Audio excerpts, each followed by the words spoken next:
সর্বশেষ আল্লাহ রাব্বুল আলামিন যাকে জান্নাতে পাঠাবে তাকে আল্লাহ রাব্বুল আলামিন জাহান্নামে পোড়াতে পোড়াতে একদম কলা বিনে ফেলবে।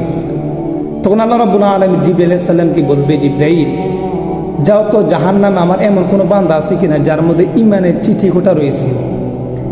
জিবরাইল আলাইহিস সালাম জাহান্নামে যাবে, যাওয়ার পর অনেক খোঁজাখুঁজি করবে কিন্তু কাউকে পাবে না। তো জিবরাইল আলাইহিস সালাম আল্লাহ রাব্বুল আলামিনের কাছে এসে বলবে, আল্লাহ জাহান্নামে আপনার এমন কোনো বান্দা নেই যার মধ্যে ঈমানের চিঠি কোটা রয়েছে। আল্লাহ রাব্বুল আলামিন জিবরাইল আলাইহিস সালামকে বলবে, জিবরাইল যা তুমি ভালো করে দেখো, অর্থাৎ বাটি চালান দিয়ে দেখো কাউকে পাও কিনা, ভালো করে দেখো। তো জিবরাইল আলাইহিস সালাম জাহান্নামে যাবে, যাওয়ার পর অনেক খোঁজাখুঁজি করবে। খোঁজাখুঁজি করার পর একজন লোককে পাবে, দেখবি তাকে পোড়াতে পোড়াতে একদম কলা বেনে ফেলছে। তখন জিবরাইল আলাইহিস সালাম তাকে জীবন নদীর মধ্যে পানিতে গোসল করে তাকে জাহান্নাম থেকে একটু দূরত্ব স্থানে রেখে দিবে। রেখে দেওয়ার পর অনেক বছর চলে যাওয়ার পরে সে আল্লাহ রাব্বুল আলামিনকে ডাক দিবে, হে আল্লাহ, হে আমার প্রভু, হে আমার পালনকর্তা, ও আমার রব। আল্লাহ রাব্বুল আলামিন বলবো, কি হয়েছে বলো?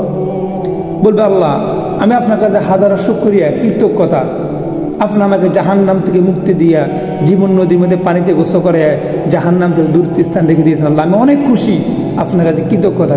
কিন্তু আল্লাহ আপনি আমাকে যেখানে রেখেছেন সেটা সেখানে আল্লাহ জাহান্নামের লেলিহা, জাহান্নামের আগুনের তাপটা আমার শরীর স্পষ্ট করে, তার জন্য আমার শরীরের চামড়াগুলো খুশি পড়ে যাচ্ছে। আল্লাহ আমি কষ্ট পাচ্ছি, আল্লাহ আপনি আমাকে এরকম একটা স্থান রেখে দেন যাতে জাহান্নামের লেলিহা, জাহান্নামের আগুন আমার শরীর স্পষ্ট না করে। আল্লাহ রাব্বুল আলামিন তখন বলবে, ঠিক আছে আমি তোমার শর্ত মানতে রাজি আছি, তবে আমার একটা শর্ত আছে। সে বলবে, সমস্যা না, আমি শর্ত মানতে রাজি আছি। আল্লাহ রাব্বুল আলামিন তখন বলবে যে তুমি এটা চাওয়ার পর আমার কাছে আর কিছু চাইতে পারবা না, নতুন করে কিছু আর চাইতে পারবা না। সে বলবে, সমস্যা না, আমি আর কিছু চাবো না, আল্লাহ আপনি আমাকে এরকম স্থানে রেখে দেন যেখানে রাখলে জাহান্নামের লেলিয়া, জাহান্নামের আগুন আমার শরীরের মধ্যে স্পষ্ট করতে পারবে না। আল্লাহ রাব্বুল আলামিন তখন বলবে, ঠিক আছে আমি তোমার শর্ত মানতে রাজি আছি, তুমি সিগনেচার করে নাও যে তুমি এটা চাওয়ার পর আমার কাছে আর কিছু চাইতে পারবা না। তো সে সিগনেচার করে দিবে। তখন তাকে আল্লাহ রাব্বুল আলামিন জাহান্নাম আর একটু দূরত্ব স্থানে রেখে দিবে। রেখে দেওয়ার পর সে বলবে, বেঁচে গিয়েছি, আমি বেঁচে গিয়েছি, অনেক খুশি, কারণ সে জাহান্নাম থেকে মুক্তি পাইছে। আপনি চিন্তা করেন, আপনি যখন 10 বছর 20 বছর জেল থেকে মুক্তি পায় আপনি কতটা খুশি হবেন না? তাহলে সে জাহান্নাম থেকে ভয়ানক শাস্তি থেকে সে মুক্তি পেয়েছে। সে বলছে, বেঁচে গিয়েছি, আমি বেঁচে গিয়েছি, অনেক খুশি। অনেকটি বছর চলে যাওয়ার পর সে আল্লাহ রাব্বুল আলামিনকে আবার ডাক দিবে, হে আমার প্রভু, হে আমার পালনকর্তা। আল্লাহ রাব্বুল আলামিন বল, কি বলতে চাও? সে বলবে, আল্লাহ আপনার কাছে আমি জান্নাত চাই না। দেখেন কি বলে, আপনার কাছে আমি জান্নাত চাই না, আল্লাহ আপনার কাছে আমি জান্নাত চাই না। আল্লাহ রাব্বুল আলামিন তখন বলবে, তুমি কি চাও? তখন বলবো, আল্লাহ আমি শুধু আপনি জান্নাতটা কিভাবে বানাইছেন, আপনি জান্নাতটা কিভাবে বানাইছেন, কত সুন্দরভাবে বানাইছেন, আমার সেটা একটু দেখতে চাই। আপনি আমাকে জান্নাতের দরজার সামনে রেখে দেন, আমি শুধু একটু জান্নাতটা দেখবো যে জান্নাতটা কীরকম, আপনি কীরকমভাবে বানাইছেন, আমি কিন্তু জান্নাতে যেতে চাই না।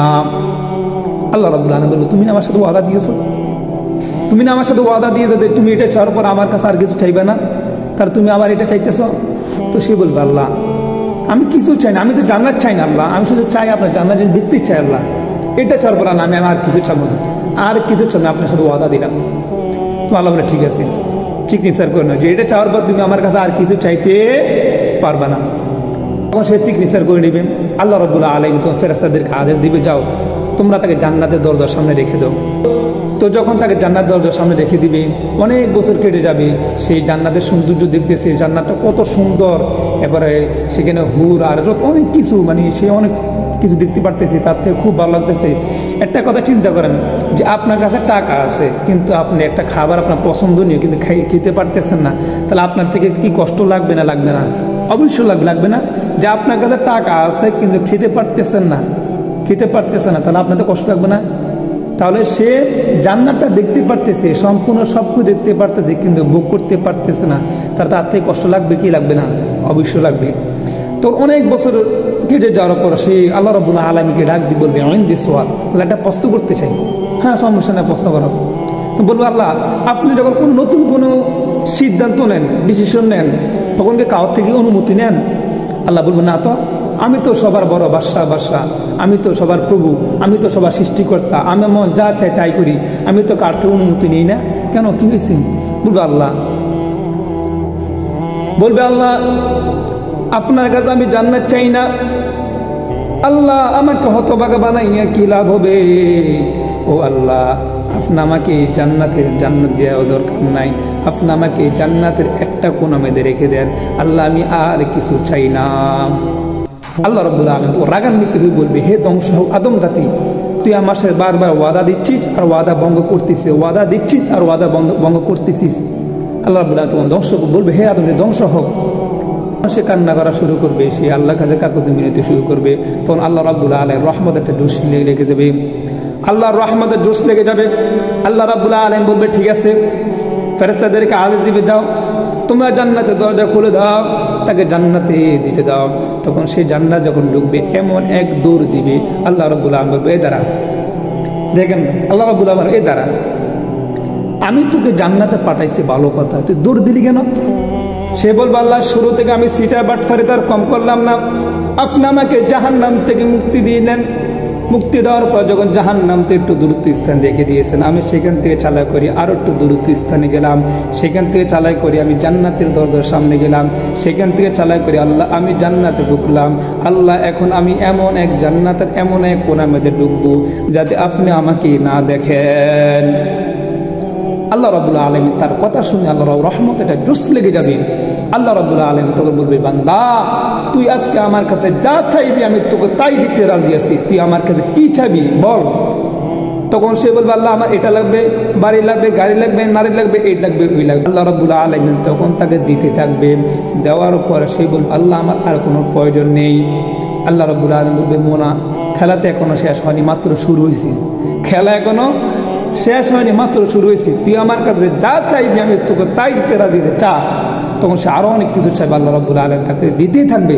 তখন সে বলবে, আল্লাহ মা পড়ছে দোয়া আছে, আর লাগবে না আমার, আর আমার লাগবে না। তখন আল্লাহ রাব্বুল আলামিন বলবে, হে বান্দা আমি তোকে যে জান্নাতটা দান করলাম সেটা হলো দুনিয়ার 10 গুণ সমান। দুনিয়ার কয় গুণ সমান? 10 গুণ সমান। তাহলে যে ব্যক্তি সর্বশেষ জান্নাতে যাবে তার জান্নাতটা কত গুণ হবে? দুনিয়ার 10 গুণ সমান হবে। তাহলে আমরা সব আল্লাহ রাব্বুল আলামিনের কাছে বেশি বেশি করে জান্নাতুল ফেরদাউস হিসেবে দোয়া করি, আল্লাহ রাব্বুল আলামিন আমাদেরকে জান্নাতুল ফেরদাউস হিসেবে কি করে কবুল করে নেন। আর আল্লাহর রহমতে কখনো কি নিরাশ হবেন না। কখন আমি এই কথাটা সবসময় বলি, যত পাপ কর না কেন, যত অপরাধ কর না কেন, আল্লাহ রাব্বুল আলামিন ইয়া আইয়ুহাল্লাযীনা আমানু তুবু ইলাল্লাহি তাওবাতান নাসুহা, হে আমার বান্দাগণ, হে আমার গোলামেরা, তোমরা যদি তওবার মতন তওবা করতে পারো তোমাদের জিন্দেগীর সমস্ত গুনাহ মাফ করে দেবে কে?